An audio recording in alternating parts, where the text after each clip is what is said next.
punt quart, l'aprovació del Pla Econòmic Financer. Bé, per a que s'entenga un poc el per què se presenta este Pla Econòmic Financer, ja ho hem comentat, però se presenta perquè la liquidació del pressupost de 2014 incompleix la norma de gasto, com hem dit. És una norma que va imposar la llei d'estabilitat pressupostària i que impedeix augmentar la despesa pública.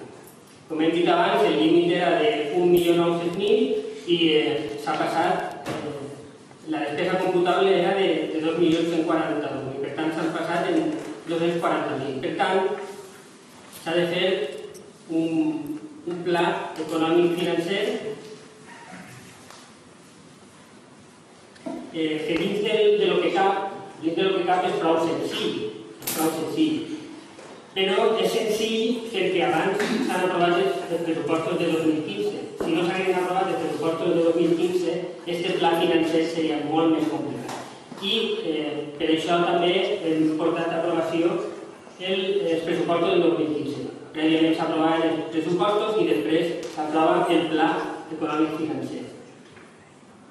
En els pressupostos ja se recullen moltes de les mesures que ha de complir l'Ajuntament per a que la norma de gasto isca positiva.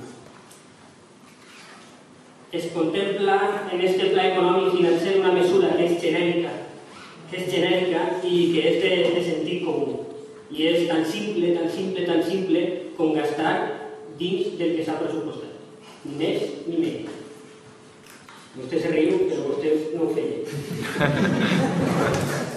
El que vol dir és que al tancament de l'any no té que haver cap factura pendent d'aplicació als pressupostos. Aquesta és la mesura que hem d'aconseguir en el mig any de govern que ens correspon a nosaltres de 2015. Mire, jo li vaig dir abans, li vaig contestar jo una cosa, perquè ha dit vostè lo de les medalletes.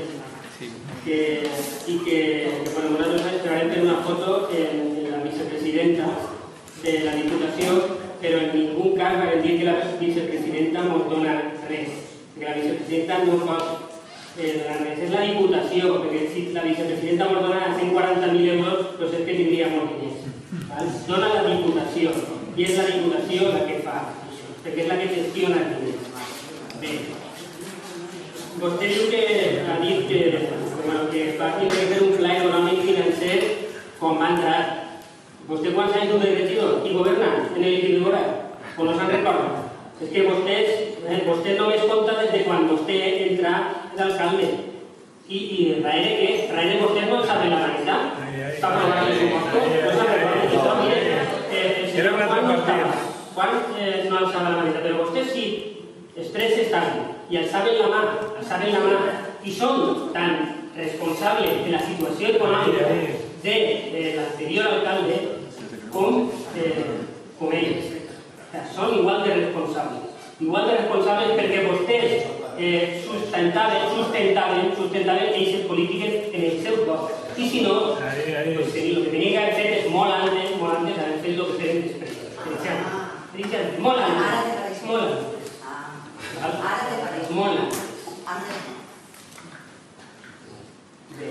M'ha dit que canvi el xip. Ja ho crec que han canviat el xip. Ja l'han canviat. Mire si l'han canviat que presentem pressupostos. Els hem presentat pressupostos, el tancament de 2014. Sí, la feina que vostès no han fet, és que li tinc que recordar, la feina que vostès no han fet. Imaginen si han canviat el xip. Bé, i una altra cosa que ha dit vostè, que d'ací 4 anys, quan deixa l'alcaldia, per sort no li correspon a vostè decidir això, li correspon al poble d'Albala. Molt bé. Per tant, sort que no li correspon a